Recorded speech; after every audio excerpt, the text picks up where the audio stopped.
Yes, it is functioning. Okay, so my co-chair and I have the mission to keep the time to introduce the sessions. And it is not difficult for me because Lebanon was known as the Swiss of the Middle East, and Swiss are known to be punctual. So I'll try to be punctual and firm, okay? So I would like to introduce my co-chair, Alexandra. I cannot pronounce easily her family name, you will excuse me. She is a pediatrician at the Institute of Healthcare of Children and Adolescents of Vojvodina and associate professor of pediatric of the Faculty of Medicine in the University of Novi Sad. Thank you very much. I'm honored to welcome you at the Congress, at this Congress and at session Adolescent Brain. And I would also like to introduce my co-chair, Beatrice Carter, who is assistant professor in the Family Medicine Department at the American University of Beirut. It is a great pleasure to be a co-chair with you. Thank you. And thank you very much. I hope that our colleagues will enjoy and find it interesting to listen to our speakers, and also that they will enjoy their stay in Belgrade and to socialize with guests and hosts here. Okay, so our first speaker, Li Mei Liao. Is she here? Okay. You have the honor to open the floor today, so it's a big challenge. Welcome. She is a consultant in clinical psychology in the United Kingdom, multiple peer-reviewed articles, research, publications, etc. She has served in the Royal College of Obstetrician and Gynecology Ethics Committee, the British Society of Pediatric and Adolescent Gynecology, and what attracted me a lot, and that is very interesting, she is in the Female Genital Mutilation National Clinical Group in the UK. So the floor is yours, you have 20 minutes, and you will be talking about such an interesting topic, because the session today is the adolescent brain, and she will be talking about the body, identity, and sex, navigating changing social world. So navigating in 20 minutes, it's a big challenge, but I'm sure you will make it. Thank you. Thank you. Good afternoon. I'm thrilled to be with you today, and I owe this very deep honor to the committee and sponsors of this Congress. My thanks go also to the people sort of working in the back room, as it were, whose hard work has made my participation so easy, so smooth, and so pleasurable. Thank you all. I have no conflict of interest. The aim of this talk is to discuss the connection between, so it's jumping ahead, body identity and sexuality. But the title of this session is The Adolescent Brain. Now, I might once have had a good working knowledge of the brain, but it's very rusty, a little bit like this brain. But never mind that. Let's orientate ourselves to the world of the adolescent and the role of the brain, and then I'll move on to the main thrust of my talk. So there are some pretty significant horizons waiting for the young person. Becoming independent from the family, that's huge, isn't it? And I have a quote here: get a degree or get a job. You know, that's a father said to a son that, who was my friend. So, you know, you're not going to loiter in the family forever. You need to take steps to move on. And finding a self. Now, a self is never on an island or in a box by itself. It's always in relation to everybody else. So that's complex, isn't it? It's always in relation to groups, and having a kind of identity also mean a group identity. Peer relationships are hugely significant. But of course, social comparisons. You know, my friends already have their periods, I haven't. And all that is hugely significant. So what bodily factors are propelling these drives to identity and sexuality exploration or pubertal changes, changes in body size and shape. It's so visual, you know, that when you're different, and then you sound different, and then brain changes. Now, puberty changes may be established. The young person may even have attained their full stature, but the brain is still under construction. A little bit like Belgrade Airport, really. It's going to be brilliant, but it needs a little bit more time. So neuroscientists say that the brain produces a large amount of neural connections just before puberty, which diminish in adolescence through a kind of use it or lose it pruning process, and enables the brain to then, the adult brain, to become leaner and more efficient. By late 20s, the profile of cell-to-cell contacts more or less match the adult pattern and reach a steady state that persists into old age. And I hope old age in neuroscience speak doesn't mean 45. Otherwise, there's just no hope for many of us. And actually, the prefrontal cortex is just, takes the longest to mature. And so this kind of like, you know, more or less kind of adult brain development may go some way to explain why teenage years are characterized by impulsivity, you know, gut reactions, and risk-taking, but with total confidence. And why maybe some young people find it difficult to take on board people's communications or can easily misunderstand them, and why decisions are not always best. So all these features have knock-on effects on how emotions get expressed, and emotional turbulence may be more common. The discrepancy, I think, between physique and brain maturity can be problematic. So you see this strapping teenager who towers about the parents. It's difficult not to expect them to respond and reason like an adult. So think back on that, so the pediatric gynecologists amongst you, think back on that 15-year-old girl who overrides your opinion that her labia are normal, who expresses total confidence in her decision to have a labiaplasty, and who's supported by her parents, trusting that she's making a mature adult decision on something irrevocable. So this actually example takes us nicely to the central topic of body identity and sex. So doctors are experts of the body, and for many of you, the pelvis is kind of like the office, you know, where you go in and do your work, right? But this would mean understanding the body as just a biological entity. But we definitely need our biology to do things like perform at work, enjoy sport, fulfill our social roles. And the biological body also sets limits on what we can do, and not everybody can become a long-distance swimmer, and would be foolish to ignore the limits of our body, which are very individual. As well as functional capacities, the body has an appearance.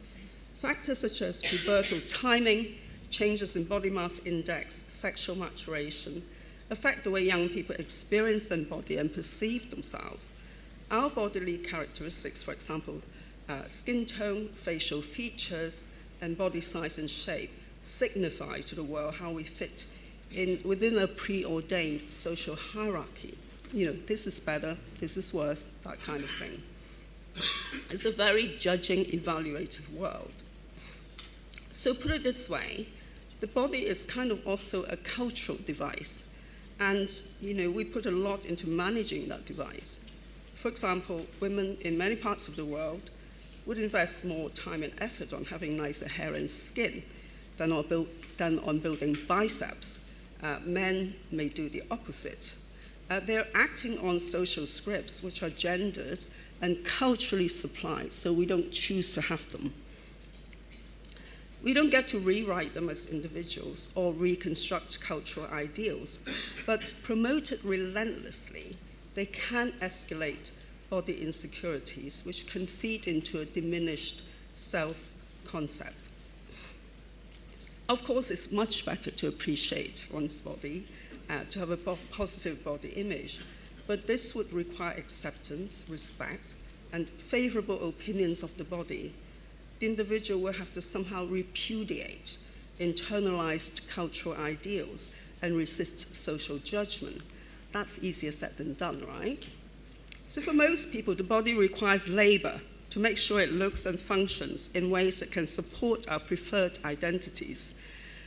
Take an obvious example. A traditional feminine identity mandates breast development and a penetrable vagina, and a traditional masculine identity needs to be supported by erectile function. When a patient comes to clinic with a bodily complaint, you might be intervening on a biological entity, but sometimes you're also asked to intervene on the cultural device, so that the body gives out the correct signals that supports a chosen identity, and that will meet with social approval. Let's look at a couple of quotes, which you're going to come across them if you work with teenagers, young people in everyday life. There's a lot going on here. You know, this young woman says, since going to the gym, I've lost weight, but my upper arms are still too big. And I don't want to build them up. I don't want people to think I look like Popeye, you know, Popeye, the cartoon character with these big arms. And so there's a lot going on in that little piece of text. You know, there's something about what's acceptable, not acceptable. But quite often this talk kind of goes past us because it's so everyday and ordinary. And this is a mother of a teenage girl seeking labia reduction. I can see her labia comes out more than her sister. It doesn't look right. She's really upset about it. So, you know, again, there's quite a lot going on in that short piece of text, which is that the comparison, you know, there's the two sisters being compared, but actually there's a wider world where labia, representations of the labia are kind of, you know, getting more and more narrow. Moving on, I haven't grown out of, you know, I'm even worse, I think, with this than my adolescent patients. So moving on to identity. According to Erickson, identity development is the process centralized in adolescence and emerging adulthood of creating a coherent enough understanding of the self across time and place. So I'm in Belgrade, but I don't see myself as different from when I'm in London. And right, when I wake up this morning, I'm the same person as when I woke up yesterday. So this is kind of quite important. And in adolescence, the process is encouraged by advances in cognitive, emotional, and physical capabilities. With more abilities comes more opportunities for new experiences, and a young person's social world rolls into exponential expansion. Identity development is also encouraged by the onset of puberty. Erickson spoke of a sense of identity confusion that accompanies puberty when the body undergoes rapid change. Rather than being a problem, this confusion is said to spark identity exploration that can lead to integration and coherence and meet the increasing pressure to find one's place in society. But identity is rarely fixed for life. An important dimension of identity that we work with a lot is, of course, sexual orientation. It's increasingly obvious that sexual orientation is rarely fixed for life for a lot of people, and even if it is, it does not always predict sexual attraction, desire, behavior, and experience at any one time. Furthermore, the body and sexuality are not always aligned in such a way that support the social stereotypes that a lot of people have. For example, having a traditionally feminine body does not automatically lead to a traditional feminine sexual identity. Let's look at another couple of quotes from a young woman. A young woman says that I was a tomboy at school, and still am, but I'm not a lesbian. I'm happy with my man. I had a crush on a girl at school, but that's normal growing up, right? That's everybody. So it's interesting, isn't it? The kind of alignment of, having a kind of more boyish tendency is somehow equated with being a lesbian. But actually, what is a lesbian? I fancy girls, but really I'm straight, right? So it's kind of quite elusive. So here's the father of a girl with MRKHS. From the word go, she's wanted to be a mum. When she was 6, 8, 11, etc., all she ever wanted was to be a mum. It's who she is. That's her identity. What's she going to do now, Because now I think that's quite problematic, even without MRKHS, and it's interesting that there's a tacit acceptance that, being a girl, that motherhood is going to be essential to her adult identity. But it's an assumption, a belief that is strongly supported by culture. So, moving on to sex. Whoops. Okay. So, it's been claimed that there is nothing natural or inevitable about sexual desire and behavior. That sounds sort of counterintuitive, right? But consider what counts as sex, okay? What's deemed a normal amount of sex? Who's sexually desirable and deserving, and so on. And now you think about the many views on these questions. Whatever you think, the person sitting next to you probably thinks a little bit differently. Your views may have shifted over time, or they may be very stable. But also ask how your ideas may have been transmitted. How did you acquire those ideas? You weren't born with them. How did they come about?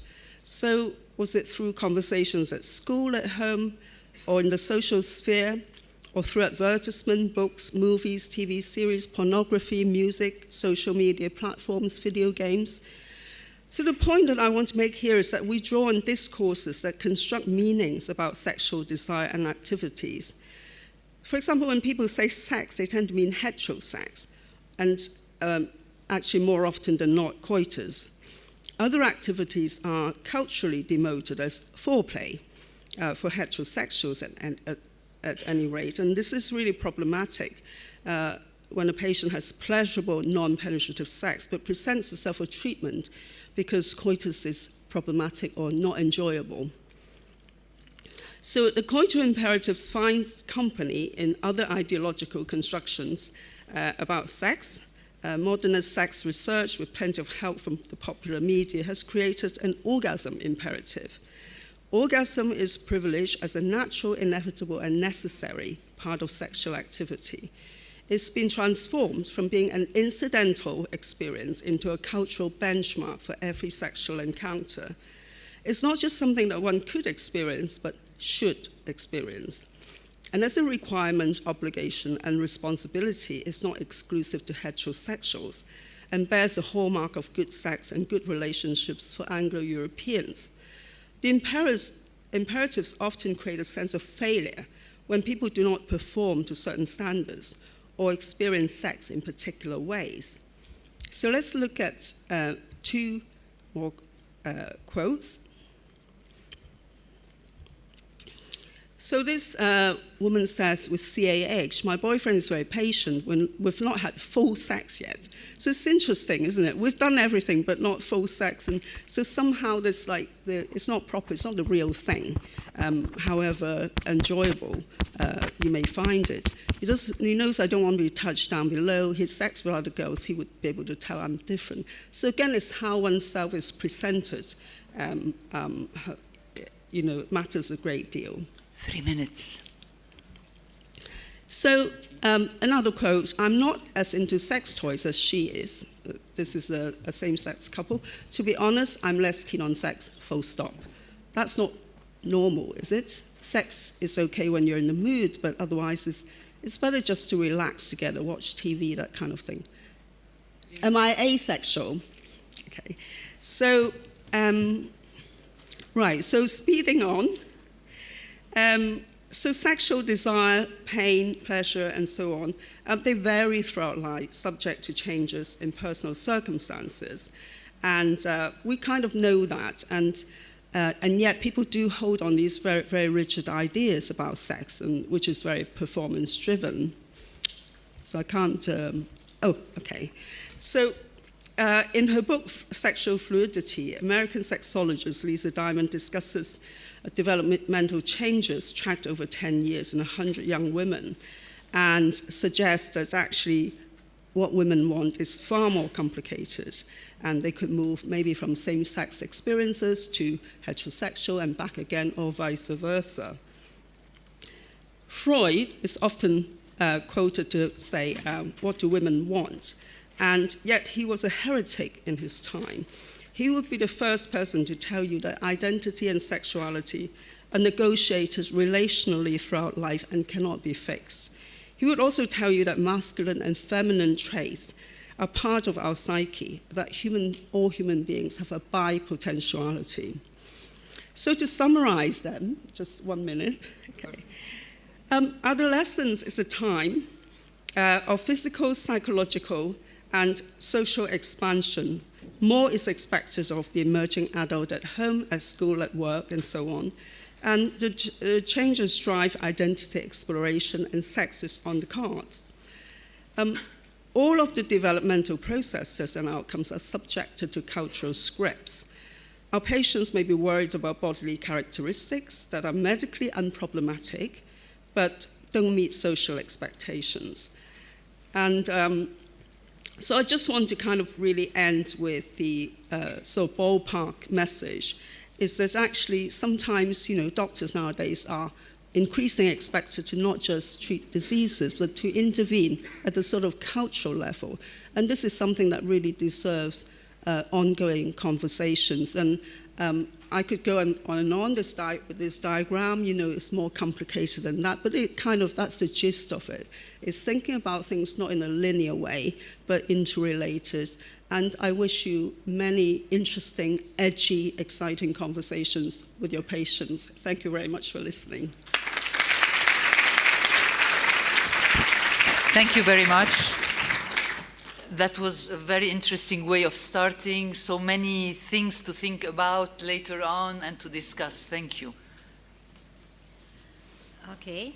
Now I have a pleasure to invite my colleague, Professor Milica Pević-Milovančević, who is a child and adolescent psychiatrist and a professor of psychiatry at the medical faculty in Belgrade, also a very good friend, and president of a Society for Child and Adolescent Psychiatry and Related Professions in Serbia, to talk about the impact of social media on adolescent health.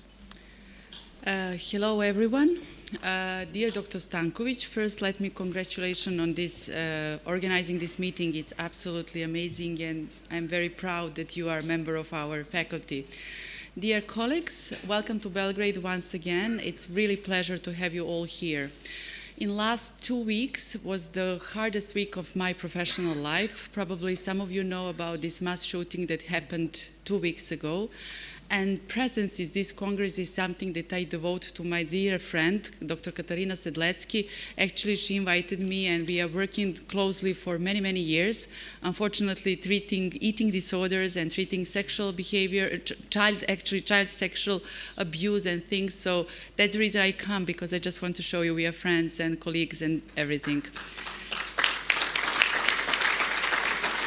Thank you. It's really hard being child psychiatrist right now in Belgrade, but I'm with you now, and I'm very happy here.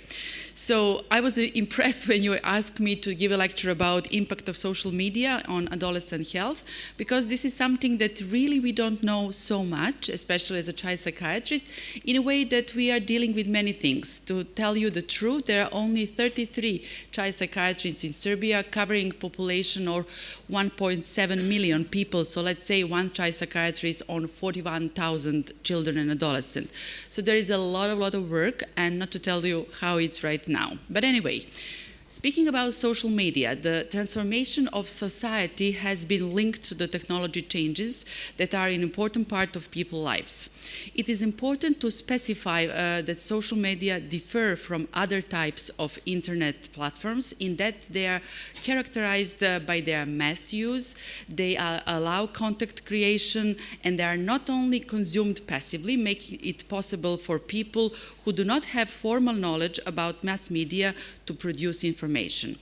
In adolescence, users spend extensive periods on social media due to their socializing with their peers, whereas university students spend an average of 20 hours on such digital platforms.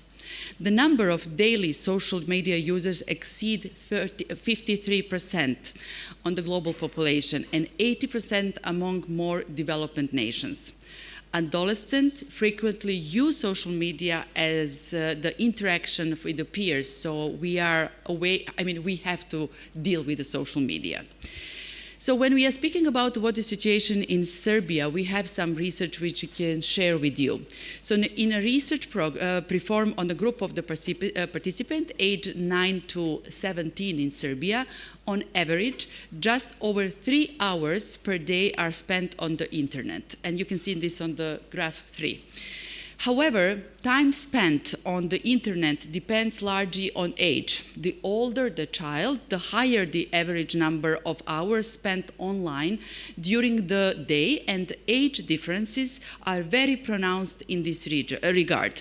So the youngest children spend about an hour and a half on the internet daily, while the oldest children spend almost 3 times as much, 4.5 hours a day. Roughly speaking, each successive age category spends half of an hour to 1 hour more on the internet than the previous one. And when we are speaking about sex differences, there are few gender differences in the social media platform used by this age group. Snapchat is the most frequently used social media platform among females, and this is something from 2020. I'm not sure is it anymore. And YouTube is more spent on males, and I'm quite sure it's about this, because I have many kids who are using, males who are using YouTube, and YouTubers are now leaders in our society. However, there are differences in how males and females use social media. Adolescent females spend more time online and are more likely to say they are near constant online users compared to adolescent males. Studies also suggest that males are more likely to post about risky behavior on social media compared to females. Users are exposed to the different phenomena on social media, such as images of positivity bias, aggressive and violent behaviors. In addition, the way in which social media operate must be considered as the way of how they use technology to filter content based on their users' previous choice, favoring confirmation bias. They also offer the opportunity to choose with whom one wishes to interact. So there is this very interesting story about this, enabling the formation of groups of communities with similar characteristics, which can foster negativity against what is different, which can be particularly relevant in phenomena such as cyberbullying, which has been linked to time spent on social media. So you can see on this graph that in Serbia, almost every third student has some disturbed experience online in previous months. So this is something that we have to take into account. So in Serbian example, almost 1/4 of respondents aged 9 to 17 experienced some time of bullying during the previous year, either on the internet or via digital technologies or face-to-face. As shown in this graph, 1/6 of the respondents, or 60% of them, experienced cyberbullying, digital bullying, via mobile phone, internet, computers, or at tablets. The most common type of digital bullying incident that students report was receiving nasty or hurtful messages. Nearly 3/4 of cyberbullying victims experienced it, and every 10th children in the overall sample. Receiving threats was half less frequent than receiving hurtful messages, just like being left out from the group of activities on the internet. There are also messages on social media that can be potentially harmful when they are about health and personal appearance, considering people exposure to advertising and photos shared with positivity biases. In this sense, exposure to photos that have been manipulated to achieve a positive appearance is associated with reducing body images and body satisfaction, with the increase in the desire of young women to get cosmetic surgery depending on the time spent on the internet. And this is something that we are facing every day, daily, on our national media programs and everything. And this is a huge issue, I think, as a child psychiatrist. Body image is a growing area in which studies suggest potential for harm from social media use among adolescents. Previous studies have found that among males and females, a higher level of Facebook involvement was associated with higher levels of objectified body consciousness, leading to higher rates of reporting body shame. Objectified body consciousness is a preoccupation with one's body appearance comparing to others. And social media had greater emphasis on self-worth by physical appearance. So females are more prone for this kind of situation comparing with males.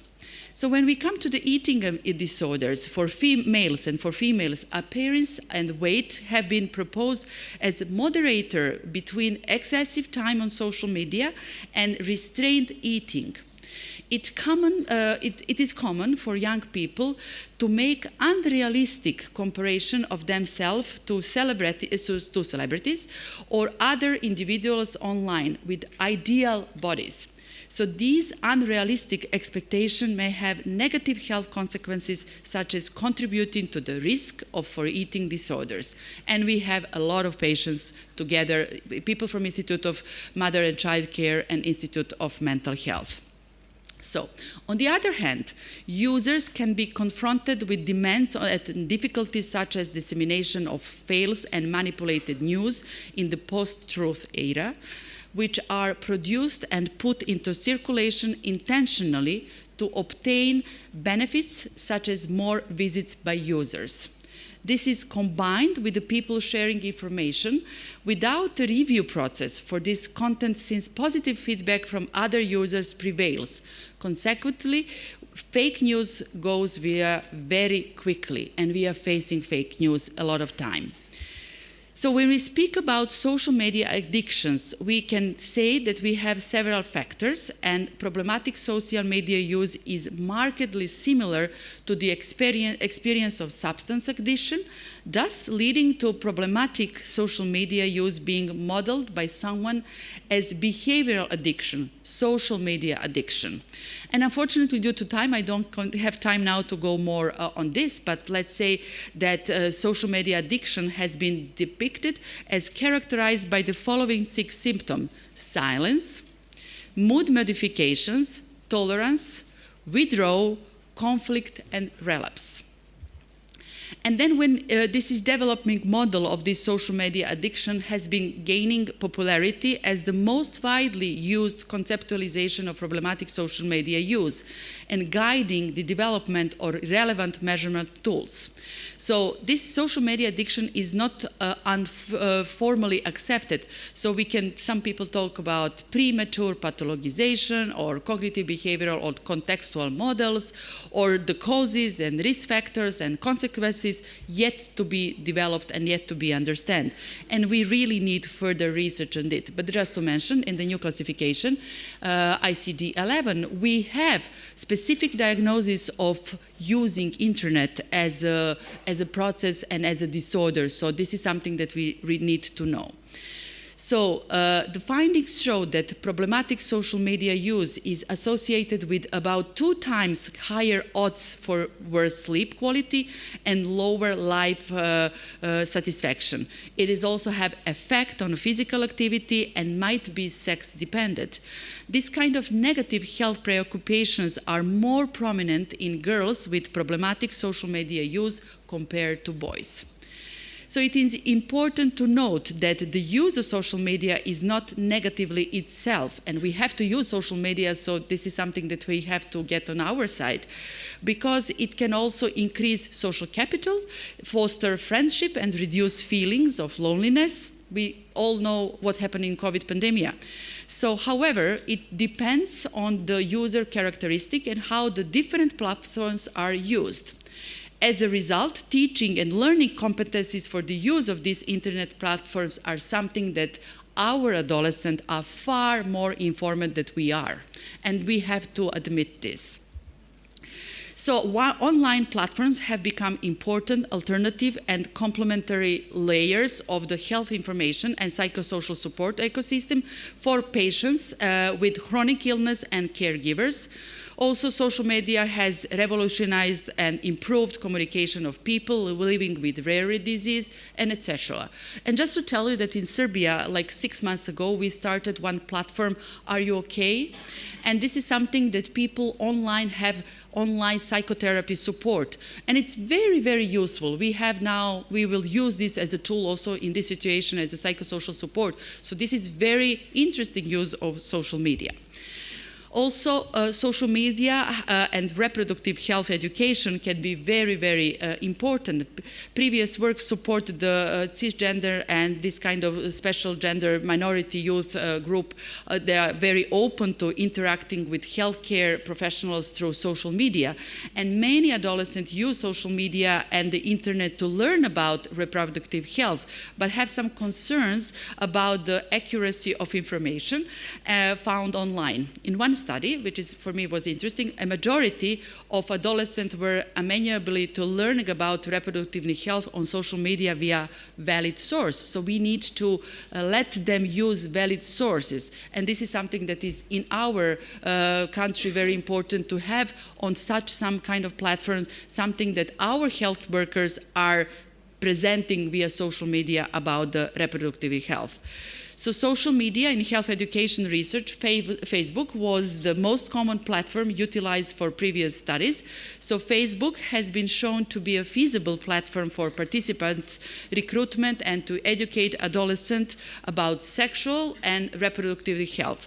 So participants' recruitment through Facebook is a cost-effective method to reach geographically, ethnically and racially diverse population, and also adolescent intervention go easily through these platforms. Probably there are many, many other platforms. I'm not someone who is I don't have Facebook, I don't have social media, to be honest with you. I don't have time for social media.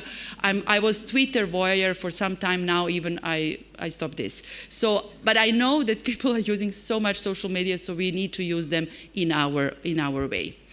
So, adolescents in previous studies have expressed that they like Facebook because, in Serbia's example, because it was easy to use and could be accessed any time. So adolescents enjoy interaction with their peers and commonly felt that social media was a safe space to ask personal and embarrassing questions and share experience. Adolescents felt supported by their peers and felt it was easier to discuss sensitive topics such as sex and sexuality online. Participants liked meeting new people, and many developed bonds with their peers and their healthcare facilitators. In some instances, the online relationships with the facilitators carried over into offline relationship in the clinic. So in our country, almost every other child aged 9 to 17 has been exposed to sexual content at least once during the last year. Every 8th child avoid answering the question, which is also very interesting. Exposure increased sharply with the age, so at the age of 10 to 11, every 10th child encounters this type of content, and the majority of children aged 13 have had this experience, and so have 3/4 of young people aged 15 to 70s. So boys are somewhat more often exposed to sexual content than girls. Surprise. And they are slightly more exposed to this content at all ages, at an initial differences of about 10%, later decrease to about 5%.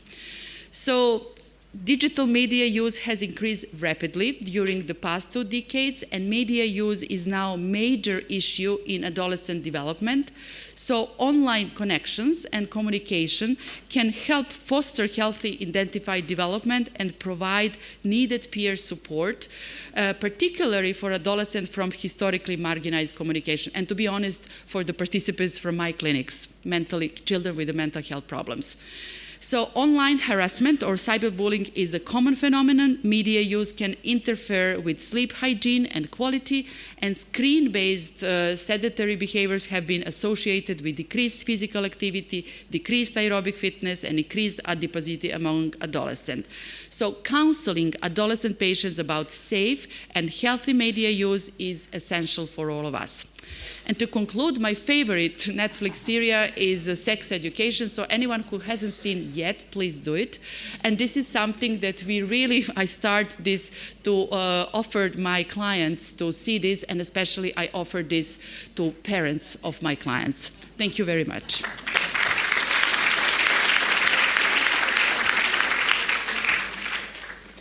Thank you very much for this interesting speech, and you opened so many themes to think about.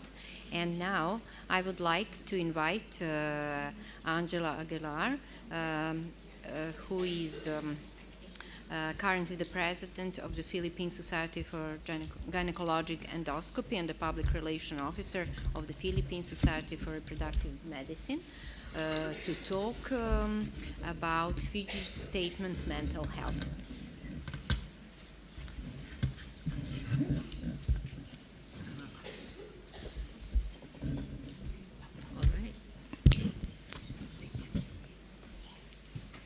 Okay, thank you very much for this opportunity, and good day. I'm Professor Angela Aguilar, and I am here as a member of the Advocacy Committee. I'm so very proud of our committee.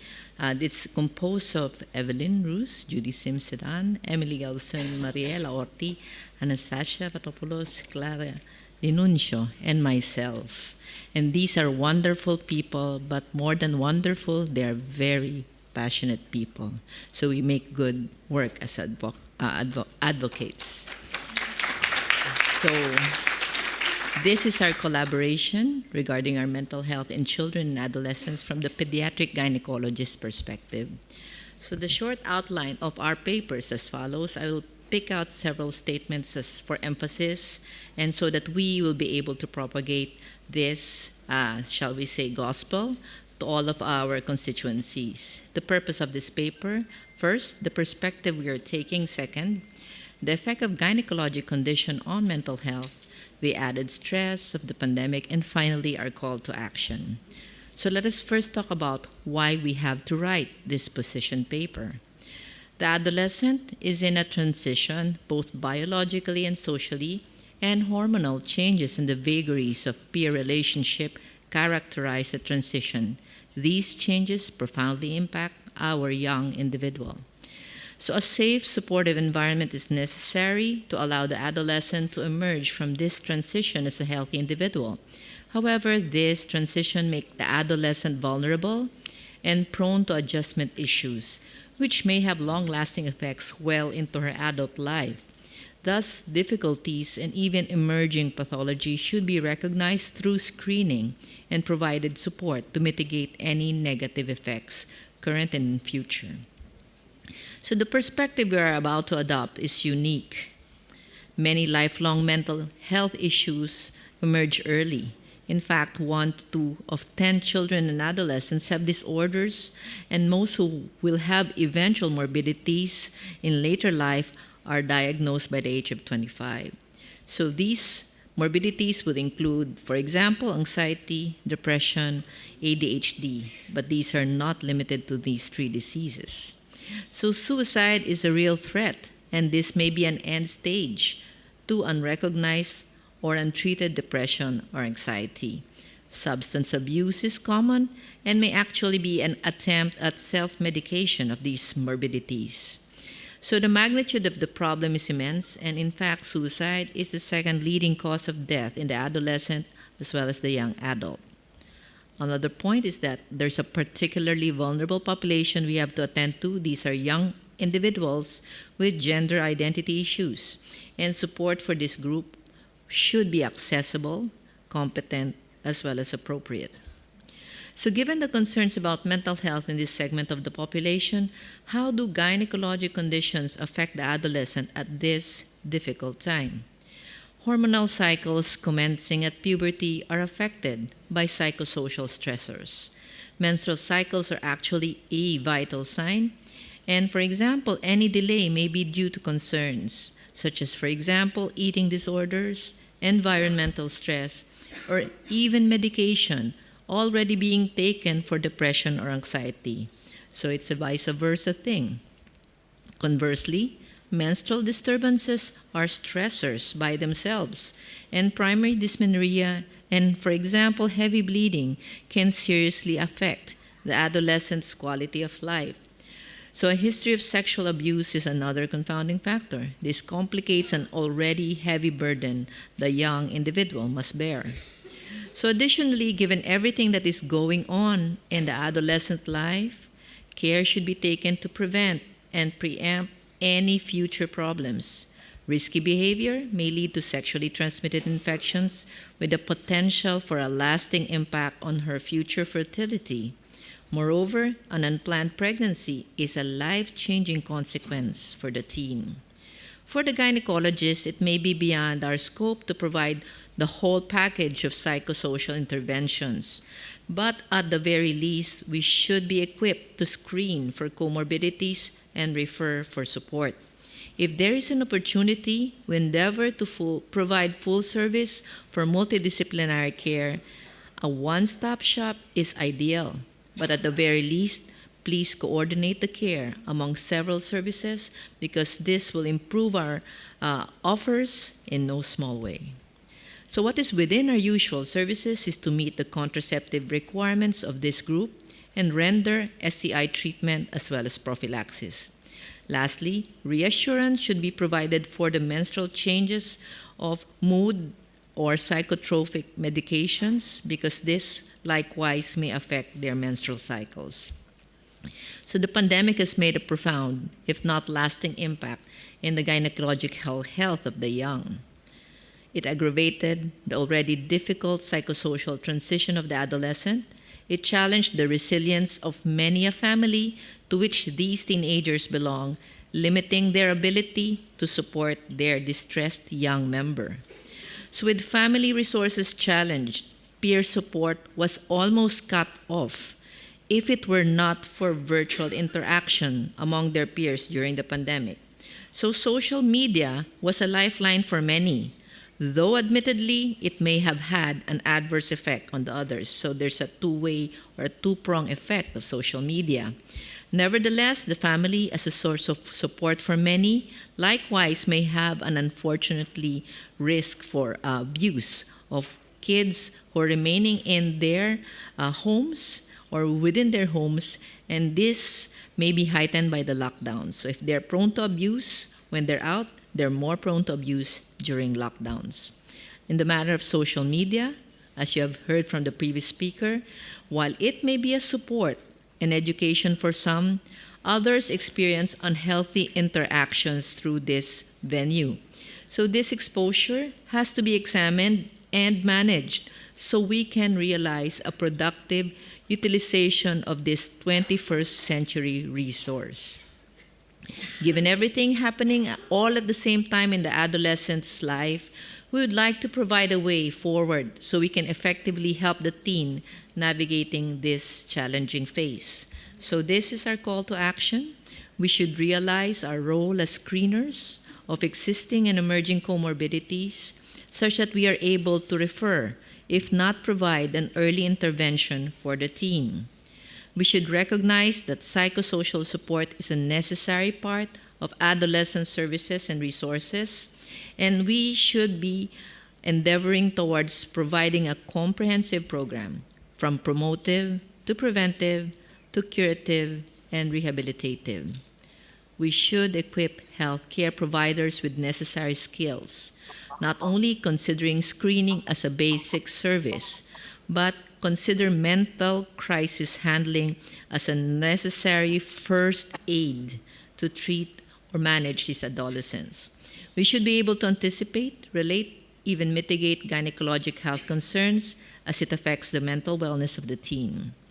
Lastly, we should endeavor to mitigate the effects of the pandemic by promoting resilience, reinforcing psychosocial support, and catching up on, as well as filling the gaps that resulted from the interrupted care of our young women as we emerge from the lockdowns undertaken as part of our early COVID control measures.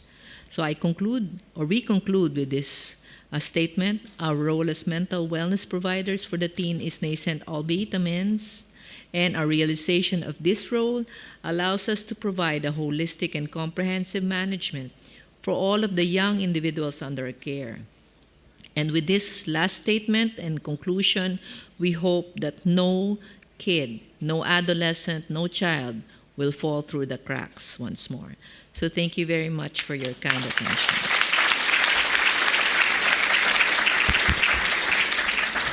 Thank you very much for this eye-opening conference, and I think the call for action should be taken to all over to the countries where we come from. I'm talking about my country in particular, but we really need to take action. Maybe after a conference like this, action is taken for adolescents and for their well-being in general and their health in general. Now, Chairman.